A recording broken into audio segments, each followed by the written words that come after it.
Innal hamdalillah nahmaduhu wa nasta'inuhu wa nastaghfiruh wa na'udzu billahi min syururi anfusina wa min sayyiati a'malina may yahdihillahu fala mudhillalah wa may yudlilhu fala hadiyalah. Asyhadu an la ilaha illallah la syarikalah wa asyhadu anna wa rasuluh. Fa inna asdaqal haditsi kitabullah wa anna khairal hadi Muhammadin sallallahu alaihi wasallam wa syarrul umur muhdatsatuha wa kullu muhdatsatin bid'ah wa kullu bid'atin dhalalah wa kullu dhalalatin finnar. Qala Allah ta'ala fil Qur'anil Karim, a'udzu billahi minasyaitonir rajim. Ya ayyuhalladzina amanu ittaqullaha haqqa tuqatih wa la tamutunna illa wa antum muslimun.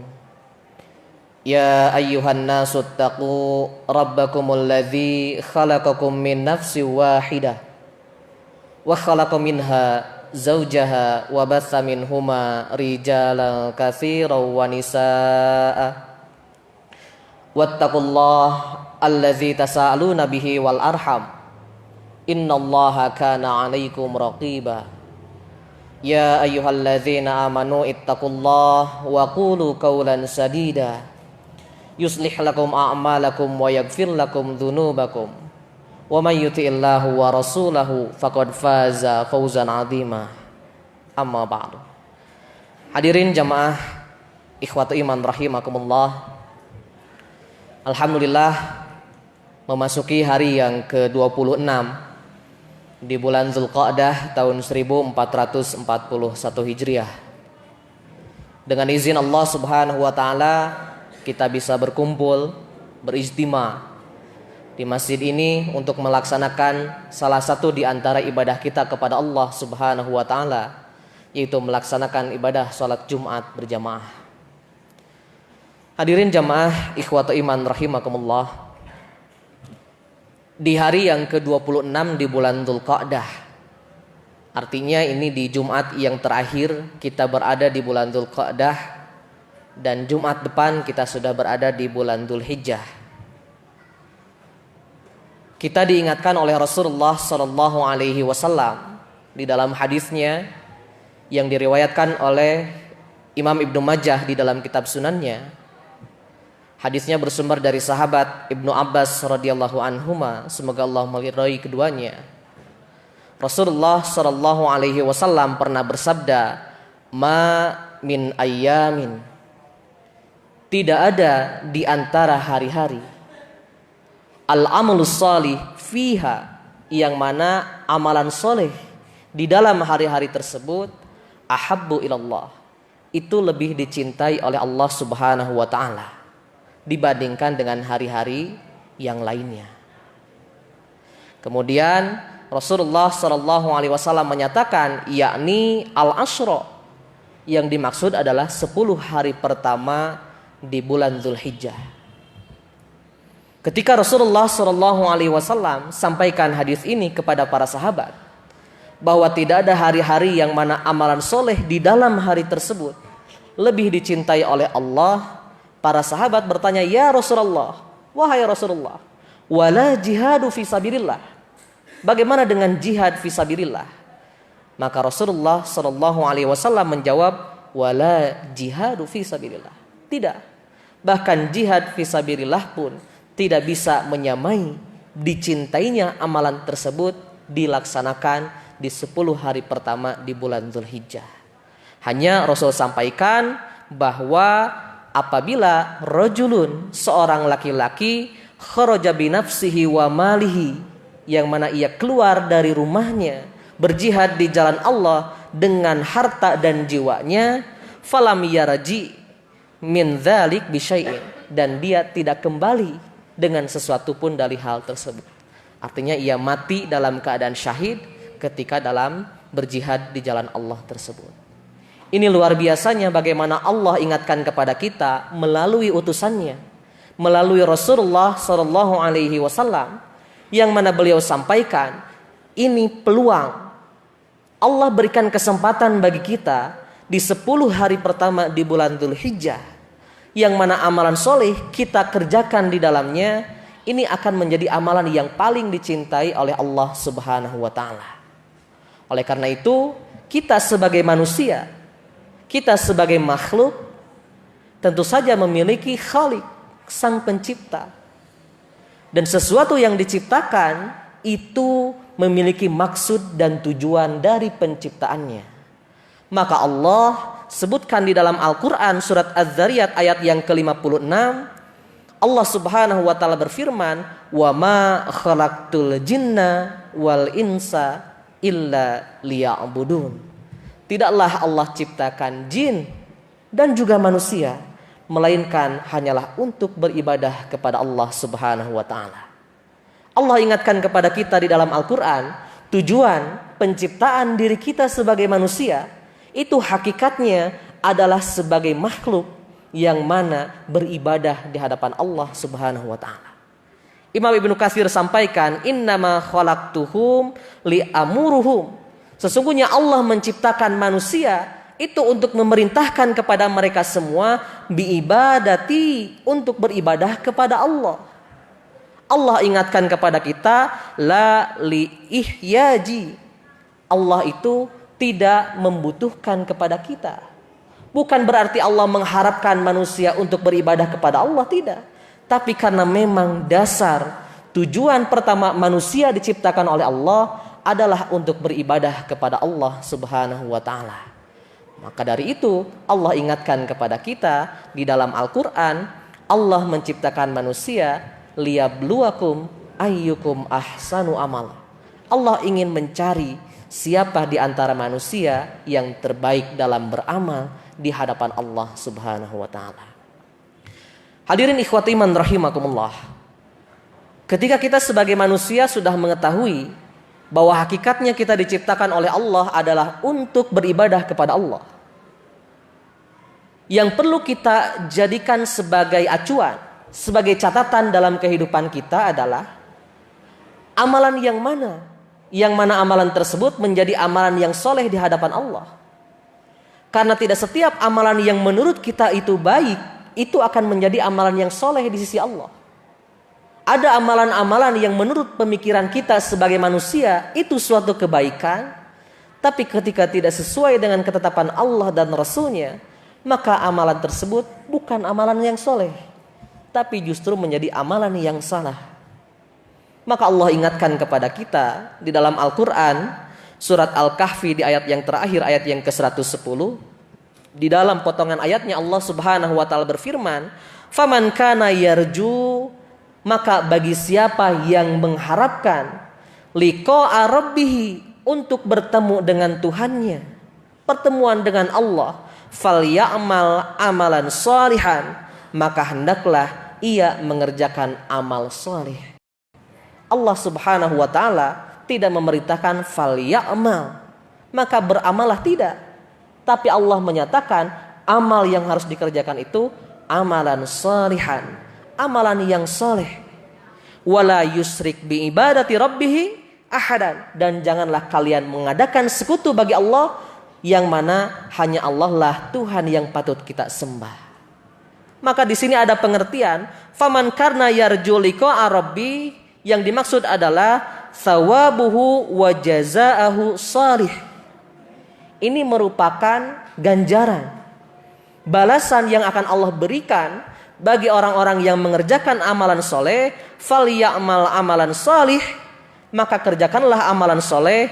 Man kana muwafiqan li syar'illah, amalan soleh itu adalah suatu kebaikan yang sesuai dengan syariat yang telah Allah tetapkan di dalam Al-Quran dan juga As-Sunnah. Ini yang perlu kita catat, bahwa amalan soleh bukan sekedar kebaikan, tapi amalan soleh kebaikan yang sesuai dengan syariat yang Allah tetapkan di dalam Al-Quran. Bahkan disebutkan bahwa amalan soleh itu juga merupakan sesuatu yang datangnya dari Rasulullah Sallallahu Alaihi Wasallam. Maka dari itu kita diingatkan oleh Allah Subhanahu wa taala di dalam ayat yang lainnya di dalam Al-Qur'an, bagaimana ketika orang-orang musyrik, orang-orang kafir Quraisy, mereka dengan sombongnya menyatakan bahwa mereka telah memakmurkan masjid Allah. Maka Allah turunkan ayatnya, jawaban bagi mereka orang-orang yang musyrik, bahwa Allah menyatakan tidak pantas, tidak layak bagi orang-orang yang musyrik menyatakan diri mereka telah memakmurkan masjid Allah. Kenapa? Karena dasarnya tujuan mereka melaksanakan amal kebaikan tersebut bukan sesuai dengan syariat yang Allah tetapkan di dalam Al-Quran ataupun di dalam As-Sunnah. Wala yusrik bi ibadati rabbih ahadan, yang dimaksud huwallazi yuradu bihi wajhullah wahda, yang mana mereka menginginkan pertemuan dengan Allah Subhanahu wa taala, maka di antara rukun pokok landasan adalah amal yang diterima oleh Allah itu didasarkan kepada dua. Khalisan lillah, pertama ikhlas karena Allah, dan yang kedua tadi mengikuti tuntunan yang dibawa oleh Rasulullah Shallallahu Alaihi Wasallam. Ini yang disampaikan oleh para ulama bahwa dasar dalam pelaksanaan ibadah ikhlas wal ittiba, ikhlas murni karena Allah dan harus sesuai dengan tuntunan Allah Subhanahu Wa Taala. Hilang salah satunya maka gugurlah amalan tersebut, sehingga amalan tersebut bukan lagi menjadi amalan soleh di sisi Allah. Seseorang mengerjakan amal kebaikan, melaksanakan sedekah, melaksanakan sholat yang wajib, tapi di dalam hatinya bukan karena keikhlasan. Ia melaksanakan amalan tersebut hanya ikut-ikutan. Ia melaksanakan amalan tersebut hanya karena umumnya orang melaksanakan hal itu, atau karena ingin dilihat oleh orang lain. Maka lepaslah amalan tersebut, bukan lagi menjadi amalan soleh di sisi Allah Subhanahu wa Ta'ala. Amalan soleh adalah amalan ikhlasan kepada Allah Subhanahu wa Ta'ala, dan juga harus mengikuti apa yang dicontohkan oleh Rasulullah Sallallahu Alaihi Wasallam. Oleh karena itu, nanti di 10 hari pertama di bulan Dzulhijjah, yang mana Allah nyatakan amalan-amalan soleh yang dikerjakan di hari-hari tersebut itu sangat Allah cintai, lebih Allah cintai di hari-hari yang lainnya, yang harus kita perhatikan. Jangan sampai kita memperbanyak amalan-amalan kebaikan kita, tapi justru amalan tersebut bukan amalan yang sesuai dengan syariat yang Allah tetapkan di dalam Al-Quran maupun juga di dalam As-Sunnah. Barakallahu li wa lakum.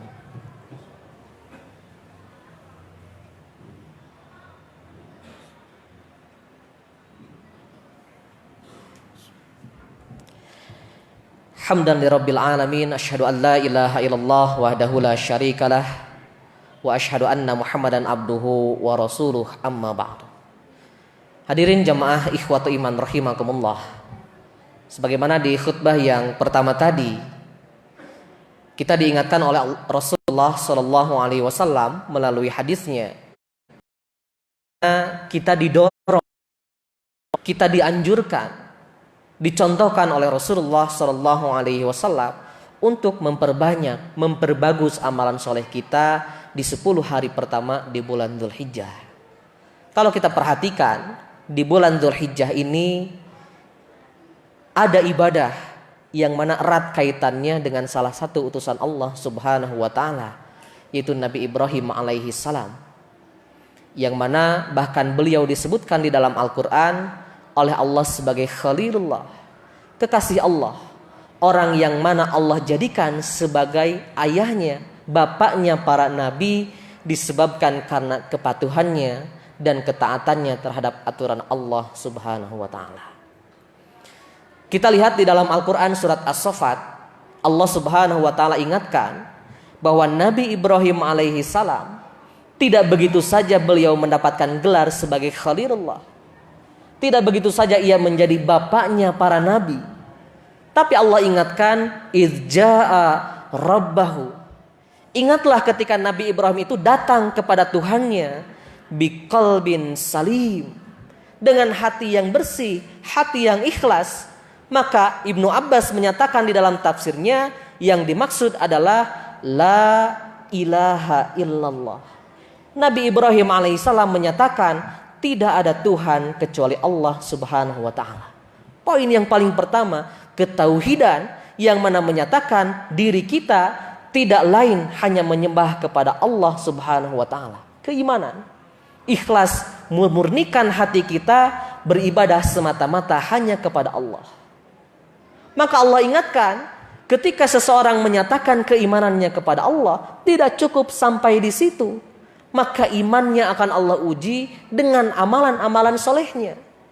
Di lanjutan ayatnya bagaimana Nabi Ibrahim alaihissalam diminta oleh Allah membuktikan keimanannya dengan amalan soleh. Apa amalan solehnya? Nabi Ibrahim diminta oleh Allah untuk menyeru kepada kaum kerabatnya, kepada ayahnya, kepada keluarganya, yang mana saat itu menyembah selain kepada Allah. Maka Allah perintahkan seru agar mereka mau untuk beribadah kepada Allah subhanahu wa ta'ala. Meskipun konsekuensinya pada akhirnya Nabi Ibrahim diusir dari kampung halamannya. Ibrahim sampai pada akhirnya ketika Nabi Ibrahim sekian lama mengharapkan memiliki putra, tapi justru ketika mencapai usia baligh Allah minta untuk dikurbankan putranya itu. Maka Nabi Ibrahim alaihissalam meyakini bahwa ketika itu perintah Allah, maka itu yang harus dilaksanakan. Inilah diantara bukti bagaimana Allah ingatkan kepada kita ketika di dalam hati kita benar-benar mencantumkan di dalam hati kita keikhlasan. Ibadah kita semata-mata karena Allah, dan ibadah yang kita laksanakan mengikuti syariat yang Allah tetapkan di dalam Al-Quran dan juga As-Sunnah. Maka insya Allah kita akan termasuk kepada orang-orang yang Allah selamatkan di yaumul akhir. Rahimakumullah, mudah-mudahan nanti memasuki bulan Dzulhijjah, di 10 hari pertama bulan Dzulhijjah kita mampu melaksanakan sunnah Rasulullah Sallallahu Alaihi Wasallam untuk memperbanyak amalan soleh di hari-hari pertama di bulan Dzulhijjah ini. Sekian yang dapat saya sampaikan. Mohon maaf apabila ada perkataan yang kurang berkenan. Saya tutup dengan doa, Rabbana hablana min azwajina wa dzurriyyatina qurrata a'yun waj'alna lil muttaqina imama. Rabbana srif anna adzab jahannam inna adzabaha kana gharama. Rabbana atina fid dunya hasanah wa fil akhirati hasanah wa qina adzaban nar.